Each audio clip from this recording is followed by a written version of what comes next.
Hi there, Josh here, and welcome to a short hobbyist novitiate video. This time we're doing Painting Imperialis, where we paint up a Legimp model in the colours of one of the 18 Legions or their solar counterparts. Basically just the Legions at the moment, but there'll be some solar stuff coming soon, promise. We're aiming for these videos to be beginner friendly, but hopefully introduce a few intermediate techniques along the way. You might see oil washes popping up quite a lot. In this video I'm going to be looking at the 7th Legion, the Imperial Fists. So, starting off from another Chaos Black primer, all of these schemes at the moment start off from black. Often I start off with grey for my bigger armies. I do really enjoy dry brushing over the Chaos Black. So I'm starting off with a really heavy dry brush of Dawnstone over the entire model. I paint Imperial Fists for my 40k army. I have a big force of Imperial Fists, so I'm very familiar with how I paint these. Normally these go over a grey primer, so this Dawnstone is just bringing that Chaos Black up slightly so that I can paint my scheme more or less as I would on a 40k model. So not being careful at all, just getting grey on everything. I think if I were to do this again, I'd probably even go a little bit further. I might paint an entire coat of the Dawnstone and then do a Corax White edge highlight, dry brush or something. But, you know, it did turn out nicely, so that's just me finding problems. After that, I come in with Doomfire Magenta and give this a good layering over all of the areas that are eventually going to be yellow. This may seem counterintuitive at first, but anyone who's painted yellow or seen videos of people painting yellow will know that yellow over a pink undercoat looks really nice. It sort of tints those shadows into a warmer brown colour that I think looks really interesting.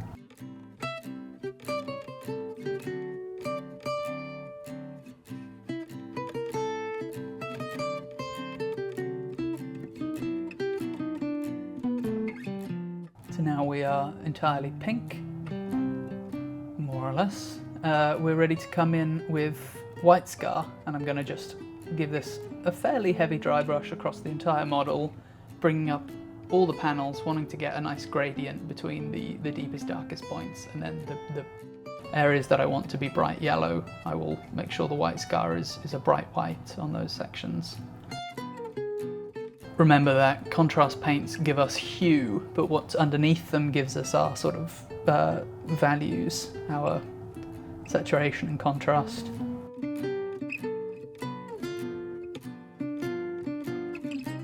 I think they're a really useful tool for beginners and for people who are slightly more experienced at painting.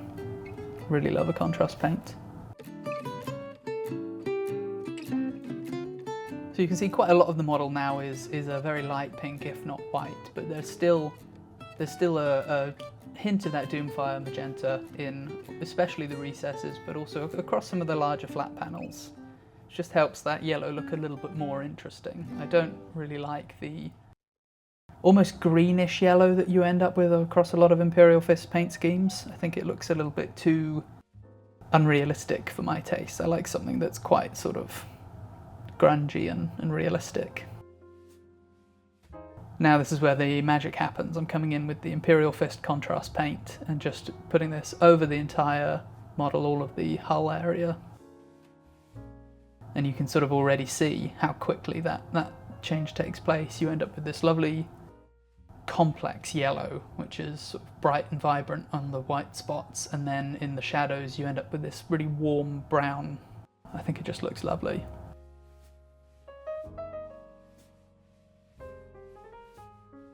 And then all the texture from the dry brushing is still showing through, giving us a little more visually interesting look, especially across those flat panels. I love painting with lots of texture. I think it just ends up giving the model a more interesting final result, more pleasing to the eye.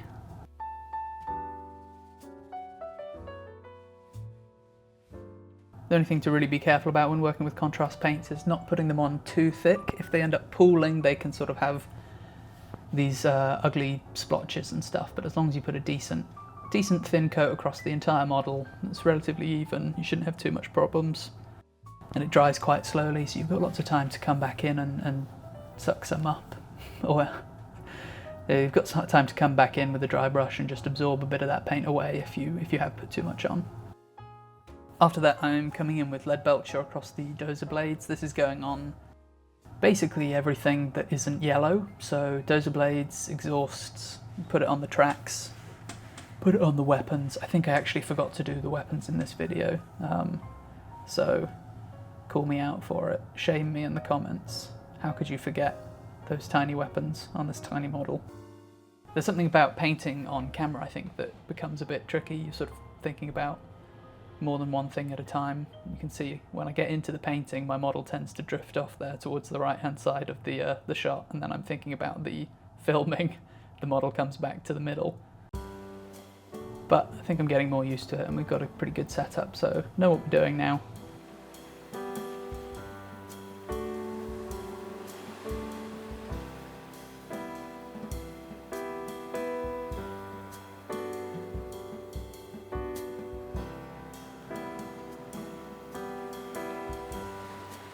So I don't actually want the metallics to be that bright sort of Leadbelcher colour. I want them all to be a nice dark metallic. This is very much in keeping with my 40k Legion, where I made the 5th company, which is the one with the black trim.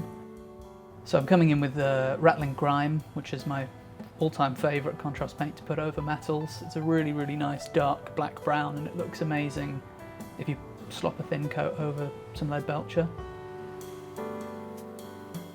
Bring them all down, make it a nice dark metallic colour.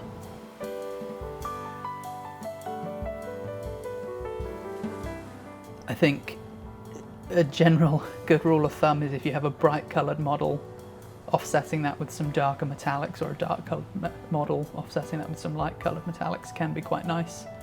Not always, but it's always good to have a bit of difference across the model.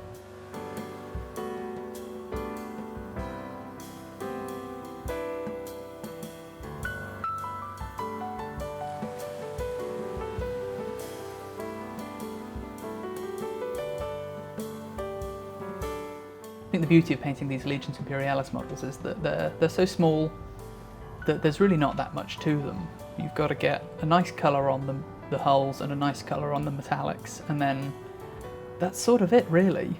Once you've done that, you're more or less done, and you have a really nice looking model for it.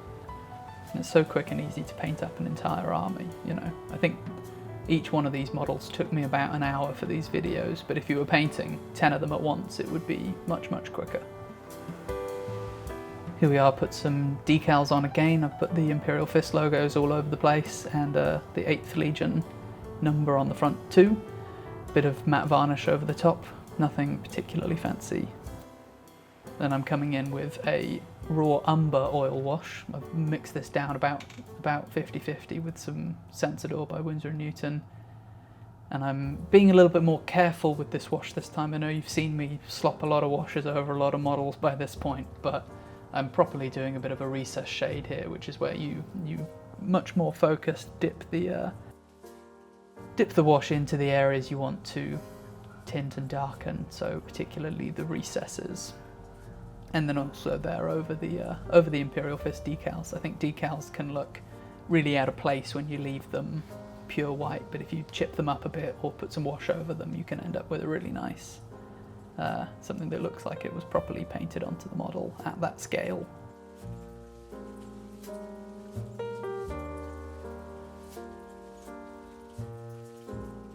I do really like working with oil washes. I think they're a very forgiving medium. They have a really long working time because it takes so long to dry, and because they're so easy to thin out to the right consistency, it's very easy to get them into the sections of the model you want them on. And if they're in places you don't want them, it's quite easy to come back and just rub them away with a damp brush.